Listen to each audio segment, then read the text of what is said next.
Hey McGinn, welcome back from the weekend. It is Monday. It is time for another read aloud with me, Mr. Lohn. I am excited to see you. And I figured, this week, let's just start it with something a little light, something humorous. We'll get a good laugh together and just enjoy a book. So here is a title by Ruth Quayle and Allison Friend entitled, That Bear Can't Babysit. Here we go.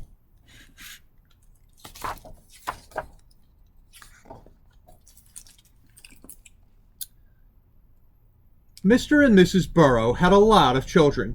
There was Anna and Adelaide, Betsy and Bill, Casper and Clive, and there was little Dottie, too. Most of the time, everything was just fine. But one Friday, an invitation arrived and, well, things got a little bit tricky. "Ooh," said Mrs. Burrow, "a party." Then she looked at her children. "Oh dear," she said, "we can't possibly go." "We can," said Mr. Burrow. "We'll get a babysitter."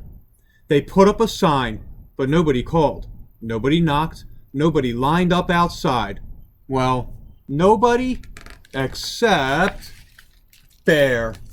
Bear did not have a fancy suit. He did not have shiny shoes, and he was a bit large. "That bear can't babysit," said Mrs. Burrow. But they were going to be late for the party, so that bear would have to do. Mr. and Mrs. Burrow flung on their best clothes, crossed their fingers, and waved goodbye. "What should we do?" asked Bear. "Shall I read you a story?" "Actually," said Anna politely, "we can read by ourselves. We like to read scary stories." "Is that allowed?" asked Bear. Adelaide smiled.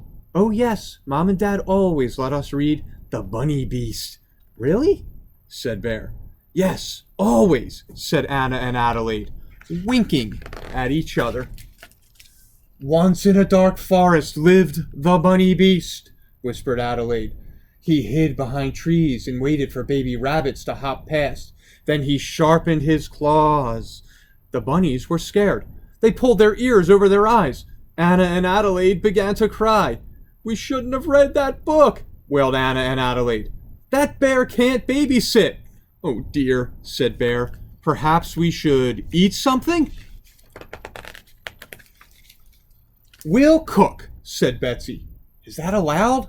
asked Bear. "Oh yes," said Bill. "Mom and Dad always let us make supper." "Really?" said Bear. "Yes, always," said Betsy and Bill, winking at each other. Betsy and Bill prepared a yummy supper of 178 pieces of candy, 7 helpings of ice cream, 36 cookies, and a big jar of chocolate spread. Then they all felt very sick. "We shouldn't have eaten all that food," moaned Betsy and Bill. "That bear can't babysit." "Oh dear," said Bear. "Perhaps some fresh air would make you feel better." Casper and Clive ran straight for the hose. "Is that allowed?" asked Bear. "Oh yes," said Casper, nudging Clive. "Mom and Dad always let us water the garden." "Really?" said Bear. "Yes, always," said Casper and Clive, winking at each other.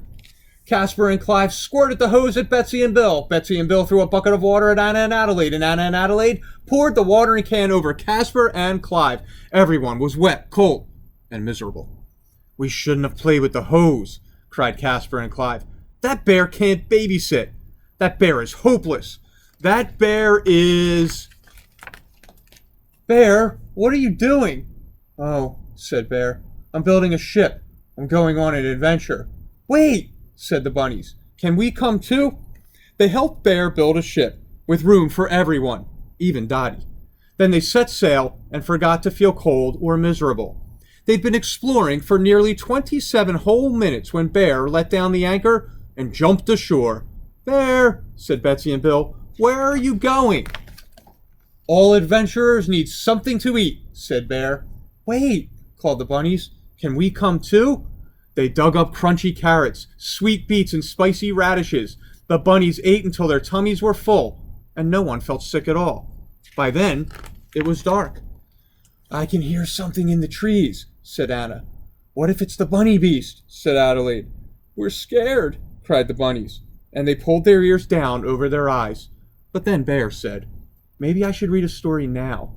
Once upon a time, there was a family of sleepy little bunnies.